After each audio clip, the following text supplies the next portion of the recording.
This time on Woody's Garage we drag the Ruttman out and have a looky. So it's a hot, dry day today, and kind of taking a break from the 350. It's driving me crazy. And I've been wanting to paint the Ruttman. The rims are really bad, as you can see. I want to paint them. And I want to paint the frame too. I got another seat for it. I did some work on it before I got it running. I haven't even ridden it. Just kind of weird. But got a brake. We got this band brake going. Seems a little tight right now. But I really do want to paint it. And I think it's going to be metal flake blue. So I want to see how much I can get done in a day too, since I can't think of another thing to do today. It's like there are plenty of things to do, but you just don't want to do them. You want to work on this greasy crap for some reason. Okay, let's rip it down. Came apart okay. Wasn't too hard, but of course that's always the easy part. You kind of see the evidence of the original purple paint there. And underneath here, it's greasy. The red paint was poorly put on. They like painted over everything, you know. So take a wire brush to it and then start sanding. I pulled out these end caps that go right here, and it was interesting to find a blob of grease on each one of them. I don't know if it was to put them in or to kind of seal it to keep it from rusting inside the frame. We'll probably do the same when we reinstall. Oh, after about an hour of sanding, looks pretty much the same, doesn't it? That'd be great to get it sandblasted, but I can't afford it. Ain't gonna happen. We'll do the best we can. Keep at it. Oh, this is many hours later sanding. Yeah, it's kind of smooth, but I think that's got to be it for today. Won't take much more. But we will take apart the wheels. We got soaking in oil. And the bolts out and the sprocket off on the rear one. But as oftentimes, the rim is kind of stuck in the rubber. So I got my tire irons. Get it out with. I got a little oil down in the bead down in here. So I keep looking at my SL over there. My first thought this morning was to do the exhaust pipes on that, paint them black, because every time I come out they're a little rusty. So this thing is zooming on its own. End up using my workmate to squeeze a tire to get the break the bead. Such a good tool, a workmate. I have two of these. This one I bought for $1. Yeah, at a flea market about 25 years ago, and another one I found on the side of the road. It's in much better shape. It's inside. These things are awesome. It took some prying, but they're all off. They're all pretty terrible.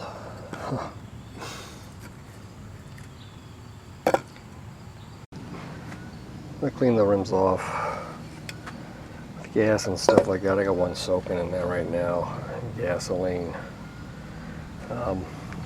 This is what happens. The seat was painted a long time ago, and if you take gasoline, keep working at it, you get back this gold sparkle stuff that was under there originally.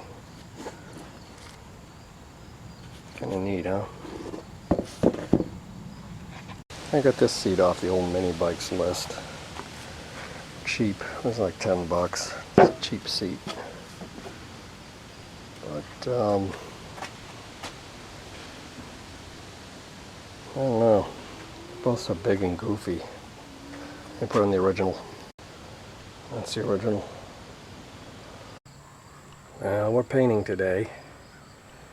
I went to this Walmart that has a whole bunch of different types of paint, really pretty good selection, but I only found this as a base coat. It's a primer and silver. And then I went to the auto parts store And I just said, okay, we'll go on purple. And this stuff's meant to go over like chrome or silver paint or something, but of course theirs. So I don't know what the results will be on the frame over here. And honestly, for something this fancy, I probably should have prepped it a little better. I was thinking about possibly doing the metal flake, but the metal flake takes a clear coat and it goes on pretty thick. You know, and if you hate it, it's, I don't know. I just decided to not go quite that fancy, but this is pretty fancy. They had a red and a blue too, and they both look pretty nice too. Well, the silver stuff dries really fast. Usually silver takes forever. And, you know, I want to see if the purple's going to go on. The finish really looks like crap. I really should have done a lot more prep. But you know something? If I could have found purple like this, it was regular paint, I would have just done it. It's a mini bike. It's on a hot rod. Well, this is really turning into a nightmare. I'll probably say that every paint job, but there are some reactions to the other paint. Perhaps it wasn't dry enough. It's really humid as hell out too. So what happens when you want to do it quick. Kind of screw it up. I think I'm going to stop now and let it dry out the best I can. Well, decided to see if I could screw something else up today. So this is rim half number 1. Came out of the gasoline after sitting in all night long. Wire brushed it, sanded it lightly, and it looks okay, I think. Well, the first one's done. That looks pretty good, huh? This one I don't think is going to come out as good. Primer time. So we let these dry overnight, and you can see the bad places. So I don't even know if I like this purple. It's like I always thought purple was a cool hot rod color. I might still go with it. It just seems that, you know, it's made to be kind of translucent, see-through. And I did not use their base product. I just used a Rust-Oleum silver. But I'm going to take some steel wool to these and see if I can clean up the mess I've made. Places like here. You know, maybe they'd cover over with another coat of paint. I don't know. I'm going to hit them anyway with steel wool. So here's the steel wool in case you were wondering. No, it's not Brillo pads. These things are sold mainly for furniture refinishing. This one is pretty aggressive. I did the forks. The forks still look like crap, but the frame is cleaning up pretty good. Like I said, this one's aggressive. I'm going to move to a lighter one and go over the whole thing, see how it looks. So I'm coming to the conclusion that this purple is not going to cut it. It's not designed for... It's designed to be overlaid over a flat surface. There's too many curves on this. Since it's supposed to be transparent, I mean, every time you hit it at a different angle, it's going to get thicker in some areas and thinner in others, so it'll never be consistent. It wasn't made for it. I'll show you the brand. Not to diss what it is, but I don't think it's for mini bikes. So we've got to pick out something else. It's also, the heat index is going to be well over 100 today and very humid. So I don't know if I should paint on such a humid day, but we're still going to get it ready for paint regardless. This one's not nearly as smooth as the other. You'll notice that they're two different ones too. The cutout is different for the tube. Well, I really wanted to walk you through this, but the battery went dead and, well, time marches on. I wanted to get it done. I cleaned up every nut and bolt, wire brush, cleaned out the bearings in gasoline, repacked them in grease, hit the tires with that space age crap, painted up the rims. God damn, they don't look bad, huh? I flipped the sprocket around because it was nicer on this side. all nice and painted, so these are ready to get mounted. Actually, they have no air in them right now. But the frame, I took it outside. I was going to put another primer coat on it today, and the wind really picked up, although the humidity kind of dropped. So I'm ready to put another primer coat on it, and we're going to go with a different color. Fuck the purple. Now we're going to go with metallic orange, maybe if we can find it. But the problem is finding the paint. Some of the auto parts stores, they'll carry that, like the Duplicolor metal specs, as opposed to the metal cast. And the metal specs is what I'm looking for. But they'll have, like, you know, one can of something, or, you know, you kind of got to go to every single one you see. And but we'll come up with something anyway. As it sits now, I'm going to put some piece of wood in the end so I can hang it like that. Easier to paint.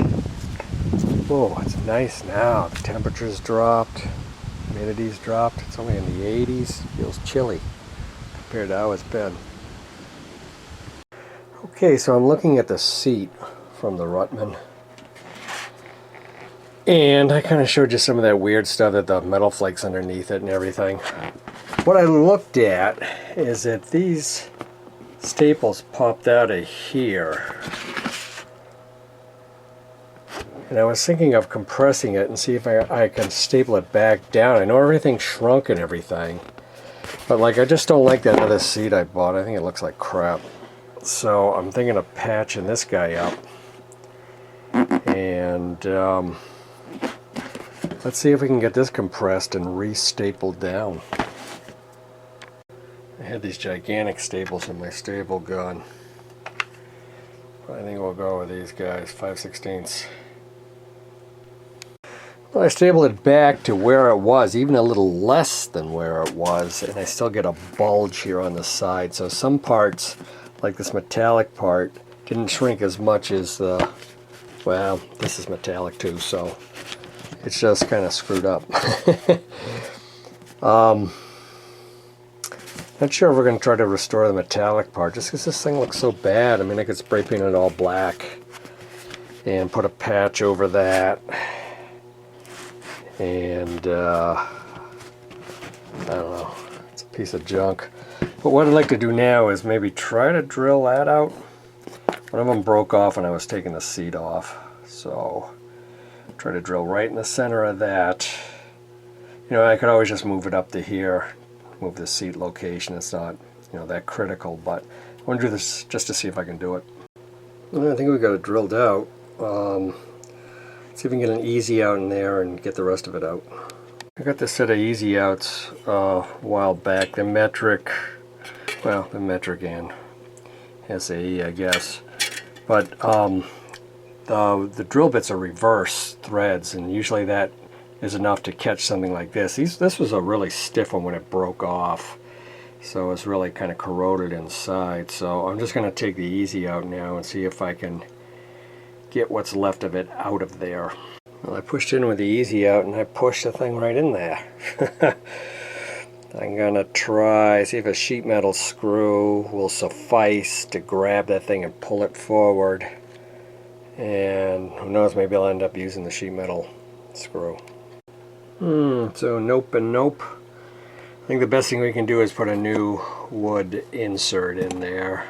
Now you just tap them in from this side so you'll be all set. Well, there's a screw-in wall anchor, and that'll hold with a wood screw of some sort, but I just put that in because I don't have anything else for now. I can easily take it out, it unscrews.